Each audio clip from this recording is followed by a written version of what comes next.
के दस्तखत के बिना कोई अधिकारी भेजना प्रस्ताव गए हैं वो अभी सभासद भी जानते हैं कि हमारी जानकारी में नहीं है। एक मिनट क्यों भाई, आज से जो प्रस्ताव जाएगा, एक वो सभासद की जानकारी में जाएगा। आज से बाद अगर क्या कोई प्रस्ताव बिना चेयरमैन के गया है? नहीं, आज तक शासन में जो प्रस्ताव गए हैं शासन में जाने पर वहाँ विधायक जी का पैड लगेगा, विधायक जी के पैड पर अनुमोदन होगा। अध्यक्ष का कोई पैड अनुमोदन अगर हुआ तो ये सब बता दें। राजवित्त का अनुबंधों का आप कोई पैसा नहीं, आपका पैड जो गया है अगर उसमें हमारे सभासद हमारी सहमति हुई ये सब बता दें। भाई शासनादेश होता है, पता चलता है उसके बाद अगर पैसा आ गया नहीं, जो पैसा आता है आप मिला दीजिए भाई, आप इसकी रिपोर्ट ले लीजिए पूरी। शासन से जो पैसा आता है क्या वो पैसा यहाँ से बिना प्रस्ताव बने आता है? प्रस्ताव कौन बनाता है? प्रस्ताव एक मिनट कौन बनाता है? ईओ चेयरमैन प्रस्ताव बना भेजते हैं ना। तो आप प्रस्ताव ऐसा क्यों नहीं बना के भेजते जिससे जनता का हित हो? जो प्रस्ताव होंगे तो भेजा हो, अगर उस प्रस्ताव में पैसा आया हो तनिक के लिए। कभी कभी ऐसा होता है जैसे आप प्रस्ताव भेजते हैं तो ये काम कराना है उसके शासन के बाद डीपीआर जो जाता है वो कौन भेजता है? EO chairman. EO chairman. एक मिनट रुक जाइए। हम इतना पैसा आया जांच हो माननीय विधायक की सांसद जी आप कहाँ खर्च किया जाता है, लूट क्या ले वो गए आपकी जानकारी में जाता है प्रस्ताव लेके? देवरिया में बना माननीय स्वतंत्र है, कोई आप भी हैं माननीय। जब माननीय स्वतंत्र है तो हम लोग बधे हुए नहीं प्रस्ताव देने के लिए और उसके बाद जो आता प्रस्ताव पैसे का जाता है लेकिन डीपीआर नगर पालिका से काम का जाता है। प्रस्ताव इसमें कंफ्यूज होने की जरूरत नहीं चेयरमैन साहब। अगर उसका प्यार से भी मिला लिया जाए तो सभासद के दिए प्रस्ताव में अनुमोदन नहीं, इसमें आज तक वही अगर नहीं है काम नहीं। अगर नहीं है तो इसकी जांच होनी चाहिए। आप जांच करा लीजिए उसके पैड पे क्या कौन सा प्रस्ताव प्रस्ताव सिस्टम से क्या नहीं।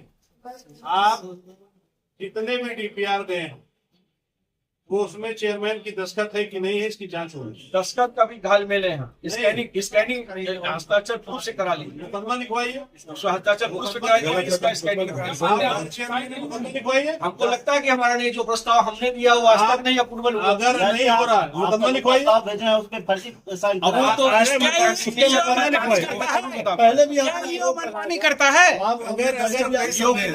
ईओ का काम है जो बोर्ड के प्रस्ताव दिए जाए उस प्रस्ताव पे जो शासन मांगता है। एक मिनट, अगर कोई भी फाइल पे आपकी दस्तखत फर्जी हो तो मुकदमा लिखवाते हैं।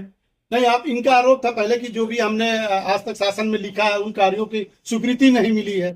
आप इनका आरोप रहा कि उन कार्यों के नहीं मिले और मनमाने कार्यों की हो जाए। टेंडर हुआ साइन नहीं हो रहा, कहाँ आखिर टेंडर हो जाए? क्या मतलब हुआ? उसमें सभासद विरोध क्यों कर रहे हैं? जो टेंडर हो चुका कौन सा चेयरमैन ये काम करा दिया है? खलीलाबाद का रोकते हैं कौन? आप किसने रोका हुए पूछ रहे हैं? किसने कहा? जब कहीं कोई सड़क बनती है, आप लोग मीडिया के सुनिए उसे, जब विकास का तभी रुकता है जिसकी जानकारी अध्यक्ष सभासद ईओ को नहीं होती तब वहाँ विकास का रुकता है और उसमें कार्य हो जाता है। ये बताइए, अगर कोई भी प्रस्ताव बिना चेयरमैन के दस्तखत के, बिना ईओ के दस्तखत के यहाँ काम हुआ होगा, मैं कह रहा हूं उसको श्रमदान घोषित करा देंगे।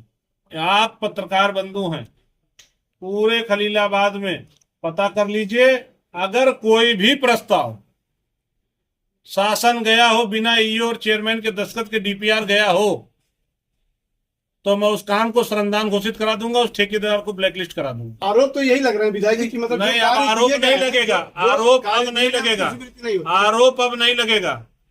अब जो होगा सामने होगा, जनता के सामने होगा, जनता को हिसाब देना है। विधायक जी जो टेंडर हो गए उन पे साइन नहीं कर रही हो, लटका हुआ है काम, कई महीनों से चुकाया जा रहा है, उसका काम नहीं करा रहे हैं। बताइए चेयरमैन साहब, टेंडर वाला काम क्यों नहीं हो रहा है जिनका टेंडर हो गया है? कुछ पे दस्तखत आपका हुआ, कुछ पे रुका हुआ, क्यों रुका? क्यों रोके हुए हैं? इधर वर्क हुए थे तो माननीय चेयरमैन साहब ने 2 पत्र लेकर के मुझे टेंडर निरस्त करने के लिए कहा था। 2 पत्रों के माध्यम क्यों चेयरमैन हमने आप इसलिए पार्ट था उसमें 6 महीना पहले क्रमांक अंक डाला था डिस्पैच का, जिसमें मेरी सहमति उस टेंडर पे नहीं थी। क्यों ऐसा था? नहीं, सब पे सहमति रहती है और ऐसा नहीं है जो मेरी सहमति जांच करें इसकी।